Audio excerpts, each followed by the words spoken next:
But Crawford, skill for skill, I ain't never been in the ring with nobody more skillful than Crawford. This is history. This is a GOAT before he became the GOAT. Imagine standing in the ring with Manny Pacquiao. Not for a round, not for a sparring session, but for 36 grueling rounds under the brightest lights in Las Vegas. Tim Bradley doesn't have to imagine it. He lived it. He fought the Filipino legend 3 separate times, trading blows with one of the fastest, most explosive punchers in boxing history.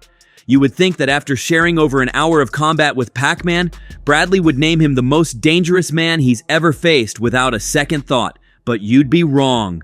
I won't fight Crawford.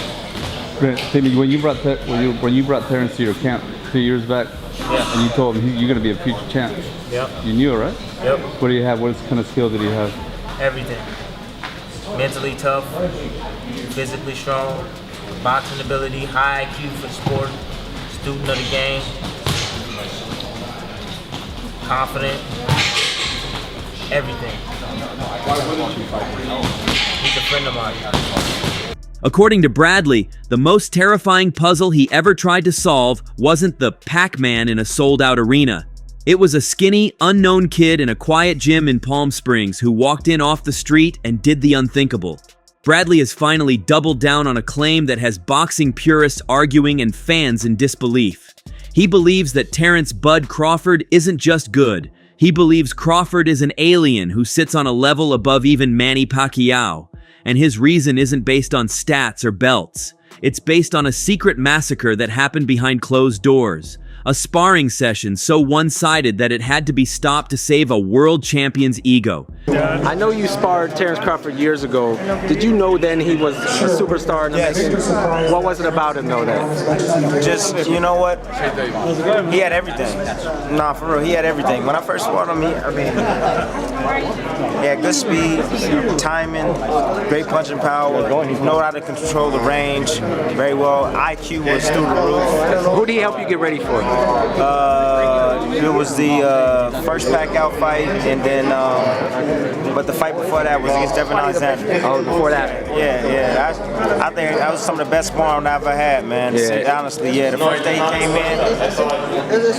day he came in, we sparred, and after the sparring shot, I was like, who the f is this dude? Yeah. I was like, yo, this dude ain't no sparring partner. I called my manager up, Cameron Duncan at the time, and I said, yo, I said, this kid, he's like, hey, Tim, what? Don't tell me. You're sending him home too. You know, and I was like, no.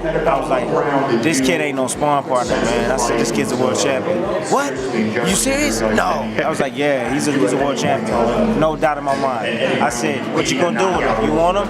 I'll buy him off. I'll buy him off. But you guys later had a bond. He came to your house, made your family right? Man, Terence was honestly was a very respectful young guy, man. Very respectful young guy. I don't bring a lot of sparring partners, so guys that come in and want to help me get ready for a fight, I don't bring them to my home. I never do. I isolate them. I put them somewhere in a hotel.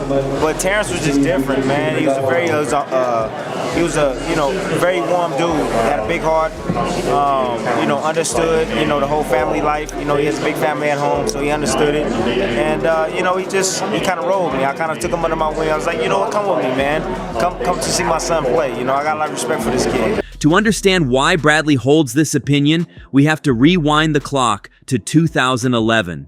The boxing landscape was different then. Tim Bradley was the undefeated light welterweight king, a physical machine known as Desert Storm. He was deep in training camp, preparing for a massive unification bout against Devin Alexander.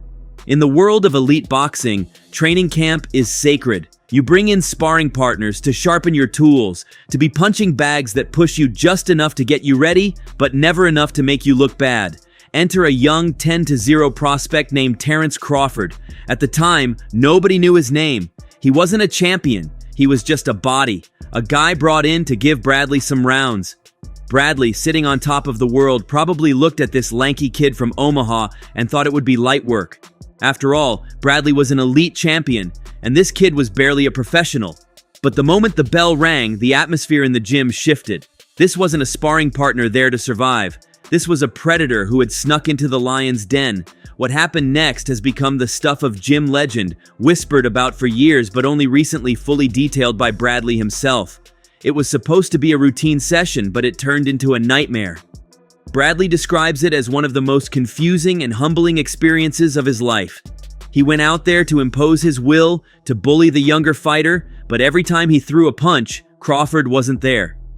Well, first of all, I think I was getting ready for Devin Alexander, and then I had him for Pacquiao too. So I had him for 2 camps, but I was getting ready for Devin Alexander, and I was tip-top shape. I was sending everybody home. I was beating up everybody in the gym, sending them home, and I was running out of sparring partners. So I told my manager, Cameron Duncan at the time. That was 2011? Like, that was about 2011, yeah. right? Okay. Yeah, and then so I called him up and I said, "Hey, I need a sparring partner, man. Like I'm sending these guys home. Like I need somebody that's durable, somebody strong, somebody tough." And he was just like, "Well, I'll send Crawford. I'll see if he can come out." So got in contact with Crawford, his camp, whatever. He flew out by himself. He came in the gym. I seen him sitting in the gym. He had these little plaits in his head. Very dark skin. Look kind of scrawny. He looked strong. You know what I'm saying? I already know, certain builds. I'm like, yeah, he looks strong. Very linky, quiet, didn't talk much, man.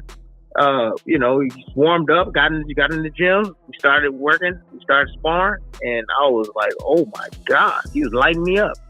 Every mistake I made, bing, bing, bing, bing, he was catching me, countering the shit out of me, and I was like, Bradley talks about the invisible counters. He would throw a jab, and before he could even bring his hand back, he was getting tagged with shots he never saw coming. Crawford was switching stances, going from orthodox to southpaw effortlessly, completely disrupting Bradley's rhythm. It's important to remember that Bradley is a world-class fighter with an iron chin, a man who went to war with Ruslan Provodnikov and survived. But against this unknown kid, he was helpless. The beating was so severe, so technically dominant, that the unthinkable happened. After just 4 rounds, Bradley's trainer stepped in and stopped the sparring. He didn't stop it because Bradley was injured. He stopped it to protect Bradley's mind. He knew that if this continued, his fighter's confidence would be shattered right before the biggest fight of his career. They kicked Crawford out of the ring, not because he was bad, but because he was too good. Most fighters in Bradley's position would have been furious. Getting shown up in your own gym by a nobody is usually a fast track to getting fired or kicked out of camp. But this reaction reveals the difference between a fighter with an ego and a fighter with a business mind. Bradley wasn't angry. He was in awe. He immediately realized he had just shared the ring with a generational talent. So after the sparring session, I'm like, yo, I sat there, I'm like, damn, bust a lip and all. I'm like, man, I was sending everybody home. I'm like, this dude just walked through me like nothing. I looked at him, I said, bruh, you ain't no sparring partner. I said, man, what's your name? And he was like, Terence Crawford. And I'm like, man, where the hell you from? And he goes, Omaha, Nebraska. I go, bruh. I'm like, you ain't no sparring partner. You a world champion. And he was like, oh, you really think? I was like, man, you got the goods. Look, listen to me. Every time I would try to step it up, because that's what I would do. I would go half-ass, and then, if they start getting the best of me, then I'll step it up. And if they start getting, then if they rise their game, then I rise mine. And I just kept rising my game. And I just kept trying to rise my game. Well, he rose his game. And I'm like, God, I was like, dang, this dude is different. Like, most guys would just crumble. Like, oh, you the champ, so I'm just going to lay down. He didn't lay down at all. He didn't take it easy on me. And I was like, oh, my God. So it went from there. So I immediately, after training, I took him back to his hotel. And better yet, he had no coach with him. Nobody would. Literally, they were giving him water, and that was it. He didn't have a coach telling him what to do. My coach sure as hell wasn't telling him what to do. And he just figured it out. And I'm just like, what the hell going on? Bradley tells the story of walking straight to his manager after the session, sweat still drying on his face, and saying, we need to sign this kid. He jokingly admits he tried to buy Crawford right then and there. He told his team to get this guy a contract because he knew with absolute certainty that Crawford was going to be a world champion. He saw the future before the rest of the world caught up. It wasn't just speed or power, it was intelligence. Bradley realized that Crawford was processing information in the ring faster than anyone he had ever seen. I'm like, yo, where does that come from? Cameron Duncan? Like, Cameron Duncan? Yeah, he goes, what, he's no good? You're going to send him home too? And I'm like, hell no. I was like, bro, when is this kid fighting? He was just like, what do you mean? I said, dude, what are you doing with him? And he was just like, well, nothing right now. He's kind of benched. He's, issues. He has issues outside of the ring, and so he's kind of benched. I'm like, bro, I was like, I'll buy him out of his contract right now.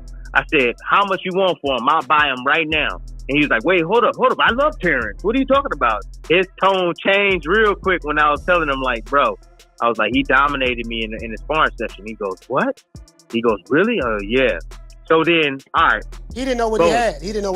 He had no clue what he had, right? Yeah. Neither did Top Rank, right? So then I'm finished camp or whatever. I go through Devin Alexander. I beat him, whatever. Then I get a call, and they're like, "Hey, what do you think about Crawford and Prescott?" And I was like, Prescott who? The dude that knocked out Khan? Yeah. I'm like, oh, I was like, Crawford. I said, he'll box circles around him. I was like, he'll box circles around him. I said, he probably even stop him. And it was like, he goes, really? And this is Cameron Duncan I'm talking to.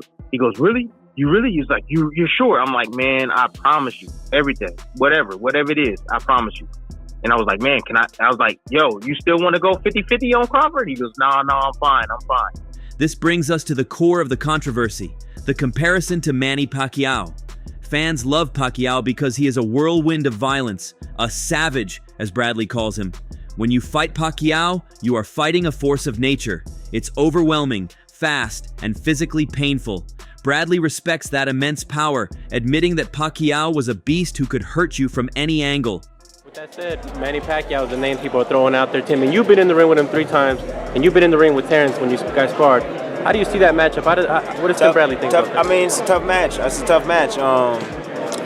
But, of course, I'm going to go with my boy. I'm going to go with my boy Terence. I think he, the IQ, man. That movement he showed tonight, that definitely would give Manny problems, with all that movement. But, then again, when you think about it, because I've been in the ring with Manny, this dude, he ain't like Busto. He ain't going to sit there and, no, he ain't going to sit there and no, Manny's going to be, and we going to be letting them hands fly, and so I think it'll be an interesting matchup. I would favor my boy Terence with his size, his movement. I would favor him in the fight. I would want him to beat him. But it's like I said, man, that's a tough fight, Manny. You can never count that guy out, man. He's a beast. Does Manny still have a lot left, Tim? Yeah, man. Yeah. That last time out, I don't know what I said to piss him off, but that last time out, he looked good. He was sensational. He learned a lot from that Floyd fight. Let me tell you that. He did. He was a different. However, Bradley makes a critical distinction between savage and skillful. He argues that while Pacquiao could overwhelm you, Crawford could dismantle you. In Bradley's eyes, Crawford is the more complete fighter. When they sparred, Crawford didn't just use athleticism, he used traps. He baited Bradley into mistakes. He utilized a wrestling background to control the clinch. He switched stances to negate Bradley's offense. Bradley's argument is that a savage can be timed or weathered, but a scientist like Crawford makes adjustments mid-fight that are impossible to prepare for. He rates Crawford's ability to download data and change the fight instantly as a trait we have never seen before in the sport. It's a bold claim, placing the tactical genius of Crawford above the legendary frenetic energy of Pacquiao, but Bradley insists that skill for skill, nobody touches Bud. Max. I love Terence Crawford. I disagree with that because I think Floyd at his best. Because I think Floyd at his best was a better defensive fighter than Crawford. Crawford's a better offensive fighter, but in those kind of matchups, I think defense usually beats the offense. I don't. Because Terence Crawford got more to bring. He got more to bring to the table. He's a great fighter. Mayweather got the little shoulder roll. I get it. Controls distance. But Terence Crawford is also a master at distance. Terence Crawford has punching power to hurt Floyd Mayweather. We saw that in the Sam Judah fight now. Yeah, Shane too. Shane hurt him with the right hand. Shane did hurt him as well. Yep. And did he fight Shane? But did Floyd fight Shane in his prime? Do you think he fought him in his prime? No. Exactly. And Zab wasn't quite a Shane-level fighter. That's true. Listen, it'd be a great match. It'd be a great matchup, no doubt. What you said about the other fighters who are avoiding him, those fighters are with Heyman in the PBC. But when you listen, and obviously you're not in a rush to throw your guy in with Terence Crawford if you can make money other ways at 147 pounds. But True. Sean Porter has mentioned Terence Crawford. He's not running.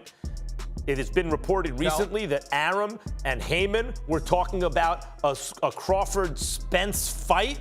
Not this year, but the following year, if they remained undefeated. But then Spence got into the car accident. And we see now that with the Fury-Wilder fight happening, maybe there's a thawing and more of a willingness to do business, if it makes sense, between the promoters. And Heyman's technically an advisor, but he's a power broker.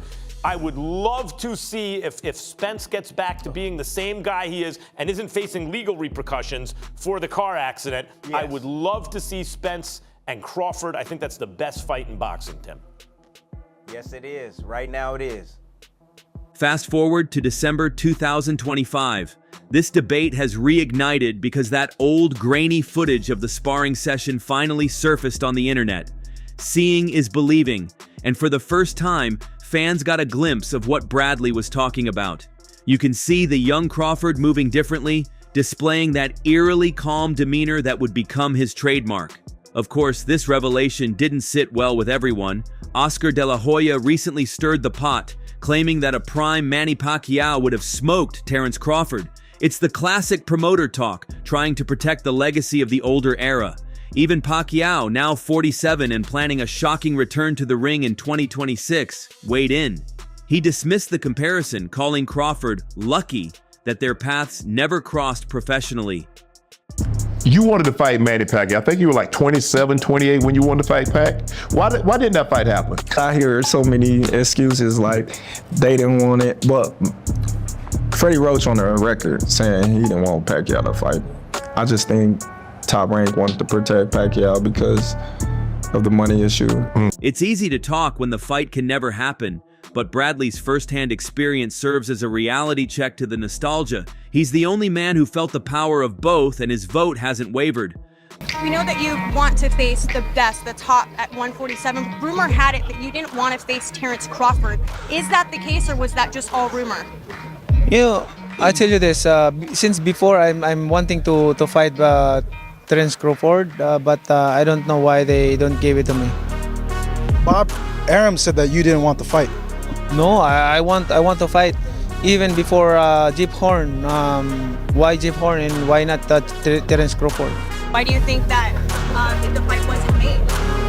I don't know. I don't have idea. I'm a fighter. My job is to fight whoever opponent that you give me in front of me. The timing of this debate is perfect because we are looking at the complete picture now. Terence Crawford has recently announced his retirement, and he did it in the most spectacular way possible by defeating Saul Canelo Alvarez. Let that sink in. The kid who beat up Bradley in 2011 went on to become a three-weight undisputed champion, climbing all the way up to take down the face of boxing at 168 pounds. I announced to the world that day, I said, he's going to be the future pound for pound #1 fighter in the world. And he accomplished that. So, you know, knew that kid was special. I knew that kid was special, man, because trust me, man, I was hell. I was hell in the ring, man. You got to deal with more than just my punches. You had to deal with the head. You had to deal with my strength, my conditioning, you know, and Crawford was able to deal with all of that. So I knew he was different. That's when I think Midge Minor was his trainer at the time, right? Who was that? Midge. Was Midge his trainer? Yeah. The old man. Nah, it was Bomac. I think it was Bomac because I think his trainer had passed away. No, his trainer passed away in 2018. Oh, okay, yeah. I think it was both. It was Bomac. Okay. It was Bomac, I believe. Yeah, I think it was Bomac. Don't quote me on that, but I think it was Bomac, man. He would talk, and the crazy thing is about Crawford is that like every day he was different. So like I would come back the next sparring session. And I'm like, yeah, I'm going to get his ass now. Yeah, I know his weakness. Man, that dude was like a chameleon. Man, that same weakness, he just patched up. It ain't no longer a weakness. And I'm like, what the? I'm like, yo, you didn't do that yet last week? So then we would converse after the sparring session. I was like, man, hey, yo, do that move again, dog. Like, how'd you do that? How'd you know I was going to do that? And he's like, well, you set up this way. And you see, you know what I'm saying? He started explaining. I'm like, wow. I'm like, dude, and again, no trainer there, nobody there. It was just him and he was in the corner by him. Bradley's prophecy came true. The alien he saw in the gym evolved into a pound-for-pound king who cleared out division after division. When Bradley calls Crawford the best fighter of his lifetime, he isn't just hyping up a friend, he's validating his own struggle. Losing those rounds in the gym wasn't a sign of Bradley's weakness, it was proof of Crawford's greatness. This is the situation, guys. No one has ever been a 4-division champion in boxing. Not a real one. Oh, Pacquiao won 8 and Oscar De La Hoya won 11 and this one won 15. No, I'm talking about Ring Magazine champ or lineal champ. You are the champion of that division. Get them all. Forever, the record was 3 by Henry Armstrong. Manny Pacquiao was the first dude to really win 4. Floyd gets credit for 4 for beating Canelo, but that wasn't at the junior middleweight limit. I don't count that. Right. I don't count that. Right. Terence Crawford just joined Manny Pacquiao as the only legit 4-division champion in the history of boxing. Legit. And he did it by jumping middle. He came lightweight, junior welter, then he won a belt at junior middle, not the whole championship, and then skipped middle to fight Canelo Alvarez for the undisputed, for the Ring Magazine super middleweight championship of the world, and left no doubts, including with Canelo, who was all class after the fight but knew what had just happened. In the end, we will never get the official fight between Prime Pacquiao and Prime Crawford. It remains one of boxing's greatest what-ifs. But we have the next best thing, the testimony of Tim Bradley. He spent 36 rounds trying to survive Pacquiao's storm, yet he still points to the 4 rounds with Crawford as the display of true mastery. It challenges everything we think we know about greatness. Is it defined by the belts you hold, or by the skill you possess when the cameras aren't rolling? Bradley's story suggests that sometimes the greatest fights in history don't happen in a stadium. They happen in an empty gym, witnessed by only a handful of people who swear they saw an alien land on Earth. The records will show Bradley fought Pacquiao 3 times, but in his mind, the real king of the ring was always the one who got away. That's all from today's video. If you enjoyed it, remember to leave a like, subscribe, and ring that bell icon so you never miss our upcoming videos. And don't forget to share your thoughts in the comments section. Stay tuned, and we will catch you in the next video.